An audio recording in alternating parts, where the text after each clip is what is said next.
रामायण एक ऐसी गाथा जिसे हम बचपन से सुनते आए हैं, लेकिन क्या आपने कभी सोचा है कि इस पवित्र कथा में कुछ ऐसे रहस्य भी छिपे हैं जिनके बारे में स्वयं हनुमान भी अनजान थे। आज मैं आपको सुनाने जा रहा हूं रामायण की वो कथा जहां श्री राम और लक्ष्मण मृत्यु से भी भयानक कैद में थे और उनका मार्ग रोक रहा था। हनुमान का अपना पुत्र लंका का युद्ध अब केवल अस्त्र शस्त्रों का संग्राम नहीं रहा था, वह आत्माओं की परीक्षा बन चुका था। ऐसी परीक्षा जहां विजय का अर्थ केवल जीत नहीं बल्कि त्याग, मौन और अंतहीन पीड़ा को स्वीकार करना था।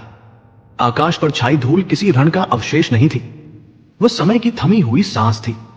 समुद्र की लहरें जो कल तक गर्जना करती थी आज जैसे भय से जकड़ी हुई थी, और रणभूमि में पसरा सन्नाटा, वो सन्नाटा जो शब्दों से अधिक बोलता है। रावण अपने स्वर्ण सिंहासन पर बैठा था, पर उसका मन कहीं और भटक रहा था। लंका का वैभव, स्वर्णमय स्तंभ, रत्नजटित छतें, सब उसके लिए अर्थहीन हो चुके थे। वर्षों की तपस्या, असंख्य यज्ञ, ब्रह्मा से प्राप्त वरदान, अपराजय होने का घमंड, सब आज किसी अदृश्य भय के सामने क्षीण लग रहे थे। वह जान चुका था, स्वीकार कर चुका था कि जब तक राम जीवित है तब तक लंका का अंत निश्चित है। यह सत्य उसके हृदय में किसी शूल की तरह धंस गया था, जिसे वह निकाल नहीं सकता था, केवल सह सकता था। उसी घोर अंधकार में जहां दीपक भी कांपते हैं, उसकी स्मृति के गर्भ से एक नाम उभरा, ऐसा नाम जिसे लेने से पहले देवताओं ने भी मौन साध लिया था, ऐसा नाम जो स्वयं मृत्यु को भी सावधान कर देता है।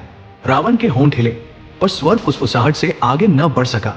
अहिरावण, उसका सौतेला भाई, पाताल लोक का तांत्रिक सम्राट, वो जिसे यह वरदान प्राप्त था कि पूर्ण अंधकार में वो किसी भी शक्ति को पराजित कर सकता है।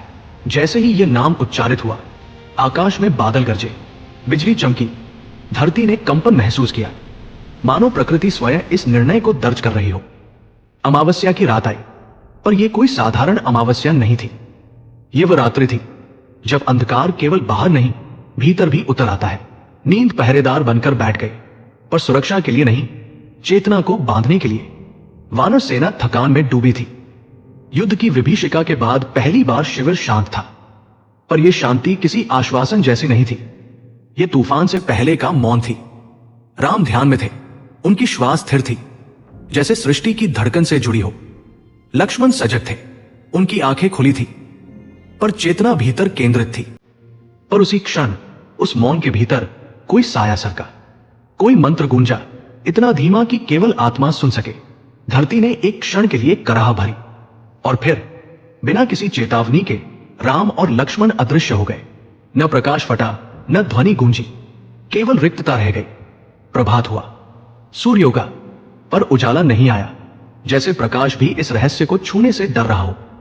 वानर शिविर में हाहाकार मच गया। कोई आकाश को ताक रहा था, कोई भूमि को कुरेद रहा था। सुग्रीव का स्वर कांप रहा था।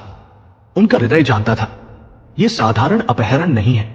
लक्ष्मण के बिना राम अधूरे हैं, और राम के बिना धर्म दिशाहीन। उसी कोलाहल के बीच एक मौन था, एक ऐसा मौन जो शोर से अधिक सशक्त होता है। वह था हनुमान। उनकी आंखों में भय नहीं था, केवल चिंता थी। चिंता नहीं, उत्तरदायित्व। उनका मौन किसी व्रत जैसा था। तभी विभीषण आगे आए। उनका स्वर भारी था, जैसे हर शब्द किसी सत्य का भार उठाए हो। यह कार्य अहिरावण का है, वह पाताल लोक में राम लक्ष्मण को देवी की बलि चढ़ाएगा। यह सुनते ही समय जैसे सिकुड़ गया। हनुमान समझ चुके थे, यह युद्ध अब अस्त्रों का नहीं है, यह समय के विरुद्ध दौड़ है। एक क्षण की देरी और इतिहास का प्रवाह बदल सकता है। उन्होंने न कोई सभा बुलाई, न किसी से अनुमति मांगी। उन्होंने केवल आंखें मूंदी, श्रीराम का स्मरण किया, और वह दिशा चुन ली जहां प्रकाश समाप्त हो जाता है। पाताल लोक, वह स्थान जहां सूर्य का नाम भी अनसुना है, जहां छाया स्थायी है और मौन जीवित। जैसे ही हनुमान ने उस लोक में प्रवेश किया, उनकी चेतना पर भार पड़ा। यहां समय अलग गति से बहता था, यहां हर श्वास का मूल्य था, हर कदम नियमों में बंधा था। द्वार पर 4 दीपक थे, 4 दिशाओं के प्रतीक, 4 सत्यों के साक्षी। उनकी लौ स्थिर थी, पर उनमें कंपन था, और एक कठोर नियम, चारों दीपक एक साथ बुझेंगे तभी द्वार खुलेगा। एक भी क्षण का अंतर और द्वार सदा के लिए बंद। यह नियम नहीं था, यह परीक्षा थी। तभी अंधकार से एक आकृति उभरी, विशाल, दृढ़, अडिग। उसके नेत्रों में न क्रूरता थी, न दया, केवल कर्तव्य। वो था मकरध्वज, द्वार का रक्षक, नियम का प्रहरी। उसकी श्वास में अनुशासन था, उसके अस्त्र में श्रद्धा। शब्दों की आवश्यकता नहीं पड़ी, तलवारें टकराई। पाताल लोक ने पहली बार युद्ध का नाद सुना। दो शक्तियां आमने सामने थी, एक जिसने पर्वत उठाया था, दूसरी जो स्वयं पाताल की गोद में पली थी। प्रहार हुए, हर प्रहार के साथ धरती कांपी, पर्वत हिले। हनुमान के मन में विस्मय था। इतना पराक्रम उन्होंने पहले कभी नहीं देखा था। यह कोई साधारण योद्धा नहीं था, यह किसी गहरे रहस्य की देह थी। युद्ध लंबा चला, श्वासें भारी हुई, गति धीमी हुई, और तभी थकी हुई पर अडिग आवाज में वो वाक्य आया, मैं हनुमान का पुत्र हूं। क्षण भर को सब कुछ थम गया। पाताल लोक की श्वास रुक गई, शस्त्र नीचे गिर पड़े, हनुमान की दृष्टि धुंधला गई। स्मृतियां, प्रश्न, अनकहे भाव सब एक साथ उमड़ पड़े। तब रहस्य प्रकट हुआ। समुद्र में गिरे उनके पसीने से जन्मा एक दिव्य जीव, नियति ने उसे पाताल में पहुंचा दिया। अहिरावण ने उसे शस्त्र बनाया।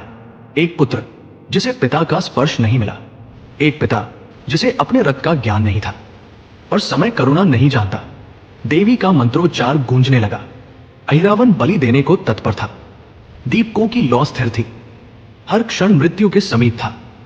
हनुमान ने निर्णय लिया। यह निर्णय युद्ध का नहीं था, यह त्याग का था। उन्होंने एक साथ पांचों दिशाओं के दीपक बुझा दिए। वो क्षण अंधकार का विस्फोट था। नियम टूटे, शक्ति टूटी, तंत्र बिखर गया। अहिरावण का अंत हुआ। पाताल लोक ने कराह छोड़ी, शांति उतरी, ऐसी शांति जो आंसुओं के बाद आती है। हनुमान ने मकरध्वज को गले लगाया, उसे पाताल लोक का राजा बनाया और कहा, तुम मेरे पुत्र हो, पर मेरा जीवन श्रीराम की सेवा को समर्पित है।